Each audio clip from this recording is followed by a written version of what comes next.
Assalamualaikum warahmatullahi wabarakatuh, Sobat RH sekalian. Jumpa lagi kita di channel yang keren ini, keren cadas ya. Sobat RH sekalian, saya punya obligasi moral untuk menayangkan pempek Arafi karena dia kirim lagi pempek ke saya ya. Kali ini pempek lenjer besar dan pempek telurnya. Waduh, enak nih. Bismillah. Lalu dan juga kopi tabu sipiro ya. Oke.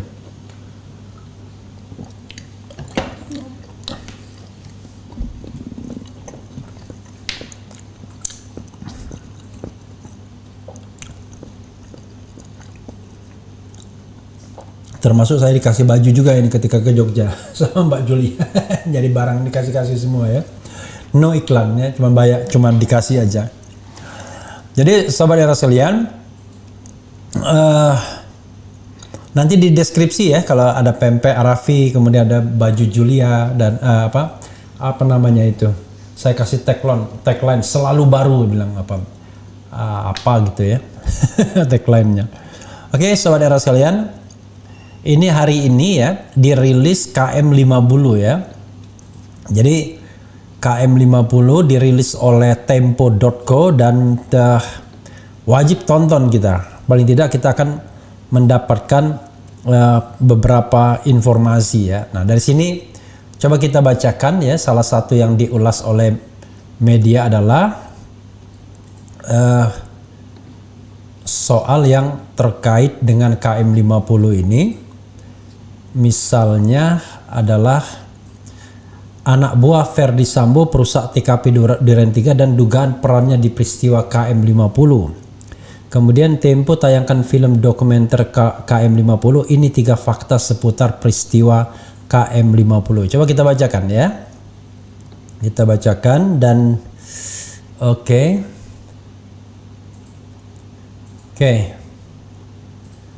Ada yang bilang sudah nonton dan sudah share ya. Ya, share lah sebanyak-banyaknya karena ini hal yang penting menurut saya ya. Kita perlu share. Oke. Tempo tayangkan film dokumenter kilometer 50, ini 3 fakta seputar peristiwa KM50. Tempo melalui kanal YouTube tempo.co meluncurkan film dokumenter kilometer 50 pada Kamis 15 September 2022. Film berdurasi 51 menit itu berkisah tentang penembakan 6 anggota Front Pembela Islam alias FPI oleh aparat kepolisian.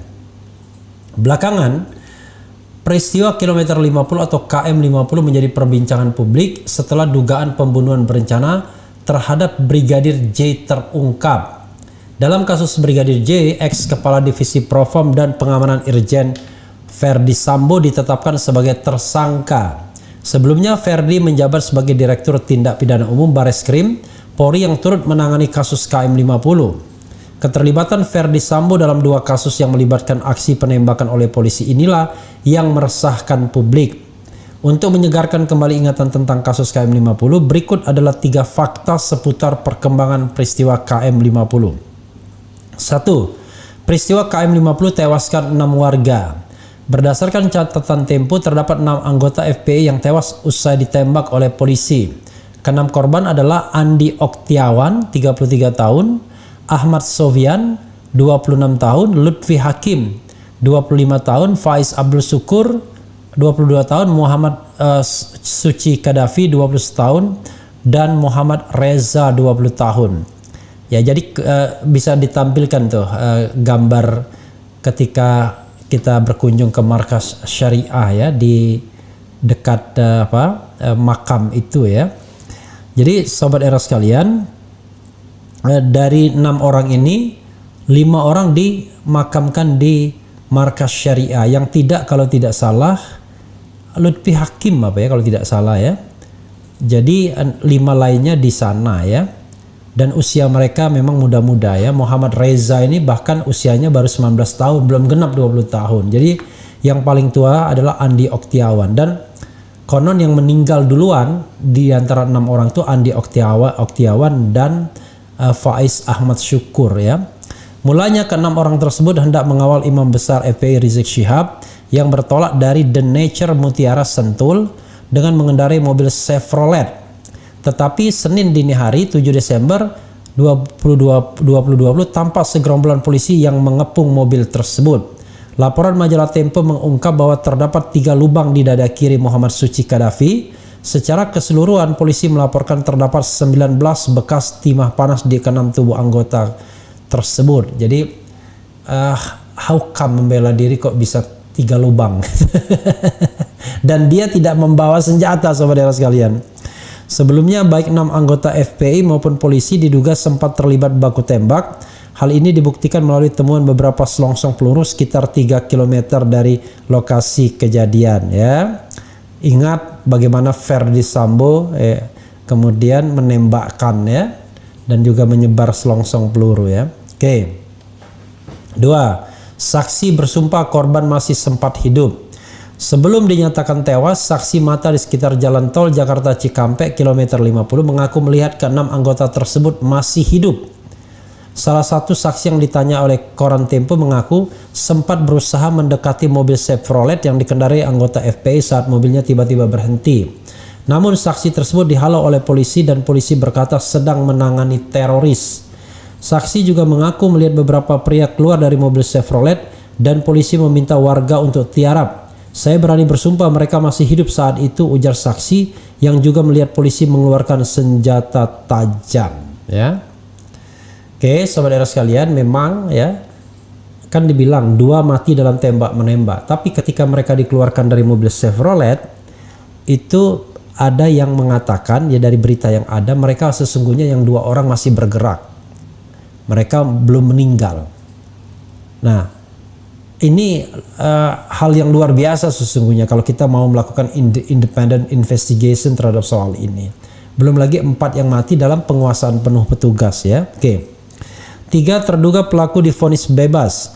Dalam kasus penembakan dan kematian anggota FPI tersebut, terdapat 2 anggota polisi yang ditetapkan sebagai tersangka, yaitu Bribtu Fikri Ramadan dan Ibda M. Yusmin Ohorela. Vonis bebas ini diberikan oleh Mahkamah Agung pada pengadilan di tingkat kasasi. Putusan ini sebenarnya sama dengan putusan pada Pengadilan Negeri Jakarta Selatan, yaitu hakim memutus lepas Fikri dan Yusmin karena keduanya dinilai melakukan penembakan untuk melindungi diri, ya. Jadi penembakan melindungi diri itu lubangnya banyak sampai 3 lubang. How come, ya? Padahal mereka tidak bersenjata. Kalau kita river 4 orang yang sudah dikuasai oleh petugas atau dalam penguasaan petugas. Jaksa penuntut umum Z Tadung Allo mengaku menghormati vonis bebas tersebut. Ia menilai putusan MA merupakan ujung atau final penyelesaian perkara KM50, ya. Begitulah, ya, kira-kira, ya. Namun Tadung menyebut bahwa kasus KM50 berpotensi untuk diteruskan apabila terdapat temuan bukti baru. Kami JPU berupaya mengedepankan hati nurani berdasarkan fakta yang kami yakini. Tetapi Hakim PN dan MA berpendapat lain, ya. Jadi saya pun setuju, ya, kalau memang tidak bersalah jangan dihukum. Maksudnya apakah dia yang bersalah, ya, orang itu yang bersalah, ya. Itu sudah kewenangannya kata dia. Jadi sekali lagi, the question is, ya, apakah pelaku utamanya adalah Yusmin Ohorela, Fikri Ramadan dan Elwira yang sudah meninggal itu, ya. Itu yang menjadi persoalan sesungguhnya. Jadi kita tidak boleh menyalahkan orang yang tidak bersalah atau membenarkan orang yang bersalah. Oke, sahabat era sekalian, berikutnya adalah, nah ini, ya, beritanya. Anak buah Verdi Sambo perusak TKP Duran 3 dan dugaan perannya di peristiwa KM50. Tempo.co Jakarta, nama ajun Komisaris Besar Polisi AKBP Handik Zusen kembali menyeruak setelah kasus pembunuhan Nofriansah Yosua Huta Barat alias Brigadir J yang diduga dilakukan mantan bosnya Verdi Sambo. AKBP Handik Zusen dicopot dari jabatan Kasubdit 3 Ditreskrimum Polda Metro Jaya melalui surat telegram nomor dan seterusnya tanggal 22 Agustus. Dalam laporan majalah Tempo edisi 3 September, Handik adalah salah satu penyokong skenario Verdi Sambo. 2 perwira tinggi Polri mengatakan jejak selongsong peluru di tempat kejadian perkara Duran 3 sudah direkayasa oleh anak buah Verdi Sambo. Salah satu peristiwa yang diduga berperan adalah Handik Zusen. yang saat itu menjabat Kepala Subdirektorat Reserse Mobil Polda Metro Jaya. Handik diduga mengatur jumlah selongsong peluru untuk memberi kesan ada baku tembak di rumah dinas Verdi Sambo. Ia pernah menjadi anak buah Verdi di Polda Metro Jaya. Bahkan ia masuk dalam daftar anggota Satuan Tugas Khusus Satgasus Merah Putih yang dipimpin Verdi. Menurut sumber penyidik kepada Tempo, Handik berada di rumah dinas Verdi Sambo pada malam kematian Brigadir J. Ia ditengarai menyusun kelebihan peluru itu bersama Ajun Komisaris Besar Ridwan Soplanit dan Komisaris Cuk Putranto personel Divisi Polri. Mereka bahkan menyebarkan selongsong peluru di sekitar jenazah Yosua dan tangga menuju lantai 2 rumah dinas Verdi. Ya, nggak takut mati nih orang. Oke. Tim khusus kembali menggelar olah TKP pada tanggal 13 Juli lalu karena temuan selongsong peluru tersebut. Saat itu tim sus menemukan lagi 3 selongsong peluru untuk jenis pistol HS-9. Seorang personel Inavis juga menemukan 1 butir selongsong peluru pistol HS. Dalam skenario Verdi Sambo, pistol HS-9 ini digunakan Yosua untuk menembaki Barada Richard Eliezer. Ada siluman yang meletakkan selongsong di TKP, celetuk Direktur Tindak Pidana Umum Barreskrim Polri Brigadir Jenderal Andi Rian yang menghadiri rekonstruksi. Andi Rian menanggapi jumlah peluru yang dilaporkan pelaku kepada penyidik lebih sedikit dibanding temuan mereka saat olah tempat kejadian perkara. Saat ini Handik masuk ke dalam penempatan khusus atau PASUS atau bahasa polisi untuk penahanan anggota. Ia adalah salah satu dari 35 anggota Polri yang ditahan setelah skenario Verdi Sambo terbongkar. Handik Jusen dan peristiwa KM50. Dalam perannya di kasus pembunuhan di luar hukum extrajudicial killing terhadap 6 anggota Laskar FPI di Tol Jakarta Cikampek kilometer 50 pada 7 Desember 2022, Handik merupakan komandan yang memimpin operasi pengejaran Rizik Syihab dan pengawalnya.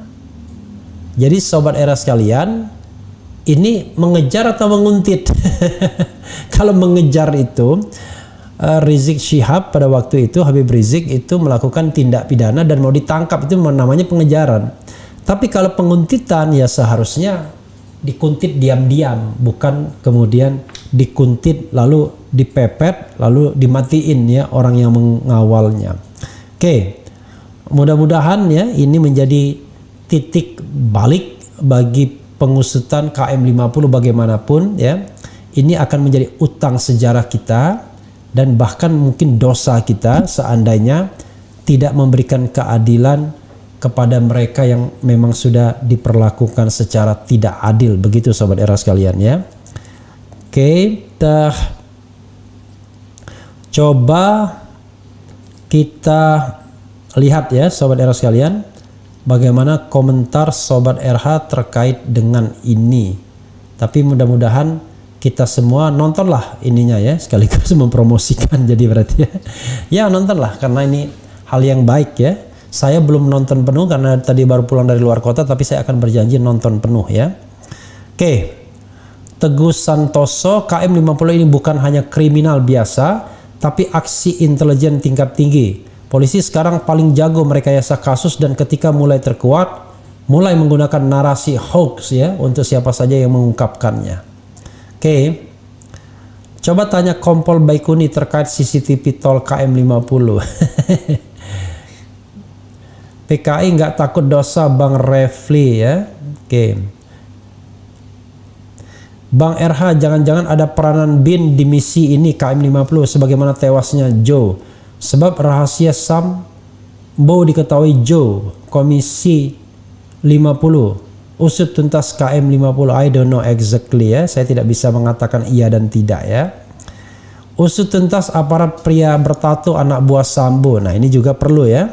Karena ada pria bertato yang mengacungkan jari tengah ke Habib Hanif. Dan Habib Hanif mengingat itu. Walaupun dia tidak bisa mengingat mobilnya. Dan juga tidak bisa mengingat wajahnya. Tapi jangan lupa ada mobil hitam Land Cruiser yang mampir di KM50 di malam itu ketika 6 laskar dilucuti. Setelah itu pergi lagi dan kemudian entah yang 2 dibawa kemana ya, mungkin dibawa ke rumah sakit karena sudah meninggal. Dan jangan lupa ketika dilucuti pertama katanya 6-6-nya masih hidup dan 4 dibawa kemana kita tidak tahu, tapi yang jelas akhirnya sama-sama ditemukan meninggal di Rumah Sakit Polri Kramat Jati. Sahabat era sekalian, kita berdoa terus, siapapun yang zalim akan mendapatkan ganjarannya, dan ini nggak ada kaitannya dengan keamanan negara, ya. FPI bukan penjahat, ya, bukan orang yang hendak menghancurkan negara.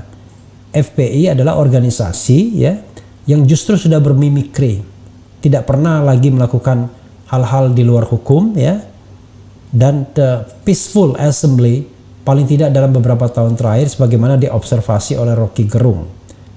Tetapi pemerintah atau penguasa melalui Menko Polhukam pada waktu itu membubarkannya dengan alasan yang tidak jelas. Ada yang mengatakan alasan administratif tidak diperpanjang pendaftarannya, padahal banyak organisasi yang tidak mendaftar. Ada yang mengatakan karena melakukan perbuatan-perbuatan di masa lalu yang tidak ada proses pengadilannya. Jadi sahabat era sekalian, be just, jadilah orang yang adil, ya, baik terhadap temanmu maupun terhadap musuhmu sekalipun. Oke, sahabat era sekalian, itu saja, dan mudah-mudahan ini menjadi pembelajaran bagi kita semua. Tonton filmnya, jangan lupa. Wassalamualaikum warahmatullahi wabarakatuh. Dengarkan lagu ini kepada anakku yang autis.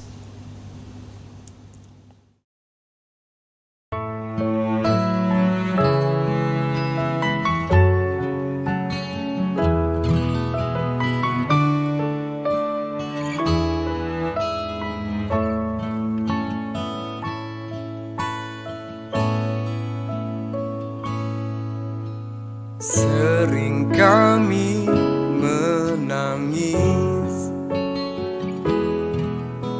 dapatkan engkau yang autis, gelisah dengan masa depanmu, khawatir akan kehidupanmu.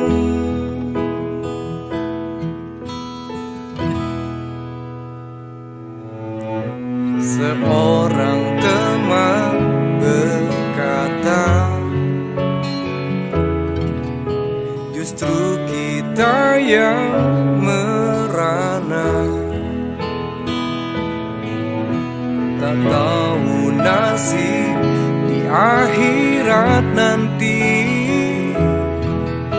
Pada kehidupan setelah kita mati,